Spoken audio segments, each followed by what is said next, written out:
how do I get certified as a pastoral counselor?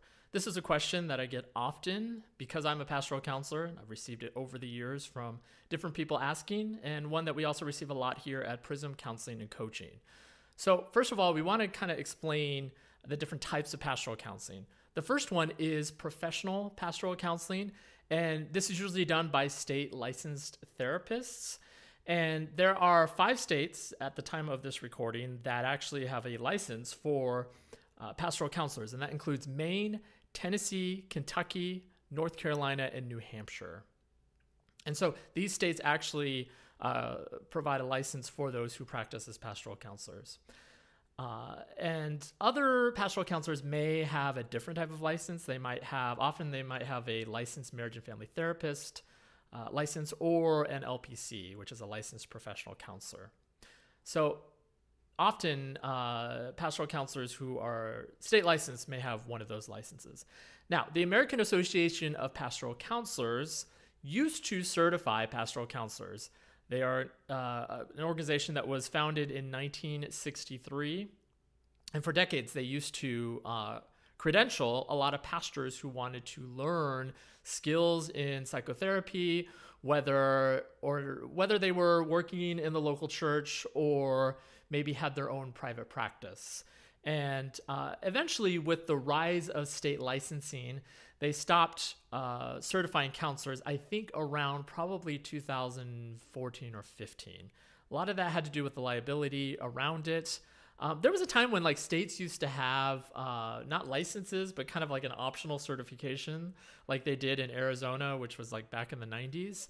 But as more and more states required a license to provide psychotherapy, AAPC kind of became less relevant.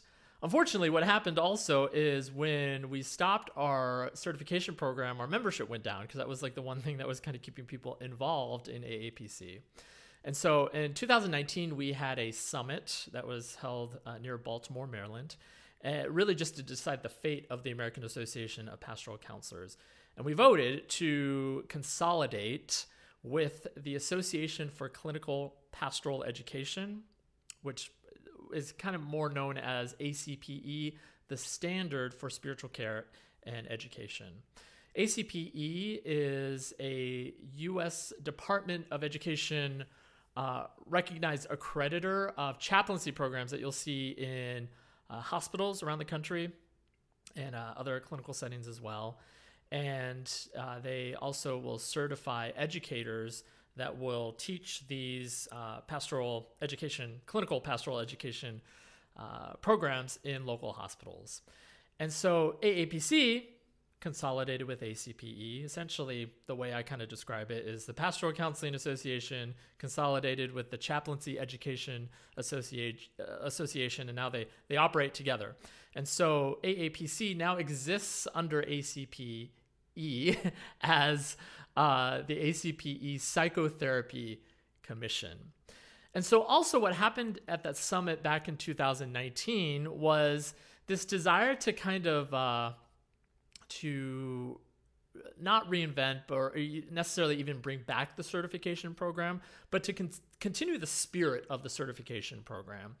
And so what came out of that, and I was sitting at the table where we decided to do this, was we should have a track for ordained clergy who are working in local churches, and then also a track for licensed therapists who want to learn spiritual integration in working with their own clients in clinical settings.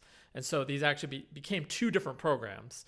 One of them was the Pastoral Care Specialist Program, which is now known as the Spiritual Care Specialist Program. And that's a spiritually integrated mental health training for pastors and for clergy and other types of caregivers that are working in local churches or in community settings. And these people are unlicensed, but often they want to learn some basic mental health skills to help the people that they work with. And then the second program is the Spiritually Integrated Psychotherapy Program, and that's where state licensed therapists can learn different skills and methodologies for integrating spirituality in the work that they do with people of faith and those who want spiritual integration as part of their care. And so that was the spiritually integrated psychotherapy program, and that actually does have a certification attached to it. You can become a certified spiritually integrated psychotherapist. But again, you must be state licensed. But for those who are often asking about, how do I get certified as a pastoral counselor? Usually they are not licensed. Usually a lot of times they're pastors that are working in local churches. And that's where I would point them toward the spiritual care specialist program, which I also teach. I helped create as well. And what it is a really, we tried to make it essentially the pastoral care course that you should have gotten in seminary. And it was written by therapists and pastoral counselors from across the country and covers a lot of different topics. Obviously, we talk about pastoral counseling, but we also talk about ethics. We talk about marriage and family issues. We talk about addiction. We talk about domestic violence and abuse. We also talk about trauma and grief as well. And I'm going to put a link in the description. You can actually take one of these modules for free, even if you don't enroll in the program. And the module on grief, loss, and resilience, you can go ahead and check that one out. And I'm teaching that offering of it.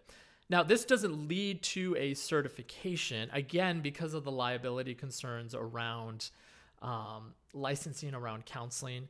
It does integrate, obviously, pastoral counseling skills, but only in the context of your current work or ministry. It doesn't credential you as a therapist. So that's an important distinction. But for those who are interested in, becoming a pastoral counselor, within their local church, or just learning pastoral counseling techniques in order to expand their existing skills in pastoral care, this is a really good program. You do get a certificate of completion at the end of it. And that's, essentially it's a continuing education program, but it's coming from ACPE, which is, U.S. Department of Education recognized accreditor of CPE programs. However, this is not CPE, but because the program is coming from ACPE, it is a high quality program. You'll notice there's probably a lot of other organizations that might provide pastoral counseling training. You can get degrees in pastoral counseling, whether it's a bachelor or master's, which are a lot of really excellent programs out there. But if you're not wanting to go back to school, you'll see that there's a lot of certification programs, but a lot of them will not be held to the same standard that I imagine ours would be at ACPE. And so there's a lot of ministries that might certify you as a pastoral counselor. But when it comes down to it legally, your ordination should be your primary legal way of providing ministry. There's a lot of states that will exempt pastoral counselors if it's done within the context of their work as a minister, as an ordained minister from a legally recognized church. However, we always caution the importance of, not just being like a lone wolf.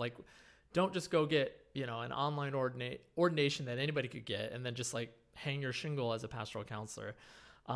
That's not a responsible, ethical way of taking care of the people that come to you for help. A lot of times they're in distress, and a lot of times they really need somebody who's quite knowledgeable in ways that will help them and not harm them. And so we put a lot of a lot of emphasis on ethics, and that's what we cover also in the program.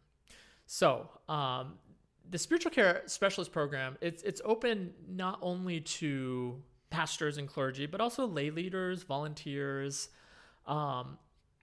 Also, we've had healthcare workers take it, those who want more education and more skills in spiritual care and spiritually integrated mental health, what we call first aid. And so you're not doing psychotherapy, but there's basic skills that you can learn that will help you learn how to help other people. And so it doesn't help you diagnose. Pastors shouldn't be doing therapy unless they have, the credentials to do so. But if you're just working in the local church, yes, you're not going to be doing therapy, but pastoral counseling is just the initial support that somebody might seek from you. A lot of times people look to the pastor as the expert on family, marriage, and just life in general.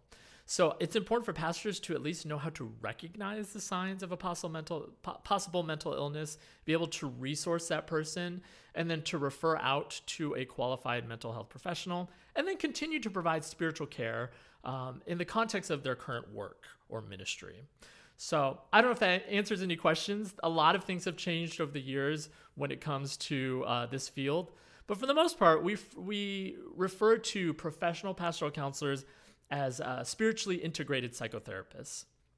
And then pastoral counseling, I still use, and we still use, usually referring to, that pastoral care that happens in a local church. But if you have any questions, let me know. Go ahead and check out our channel. We have a podcast about pastoral counseling, mental health, and faith, and spiritual care. And you can also check out the course if this is something that you would be interested in. Again, it's a free module on grief, loss, and resilience, which is just some basic skills that you can start to integrate into your work now in your current ministry. But again, let me know if you have any questions, and I hope to see you in the Spiritual Care Specialist program.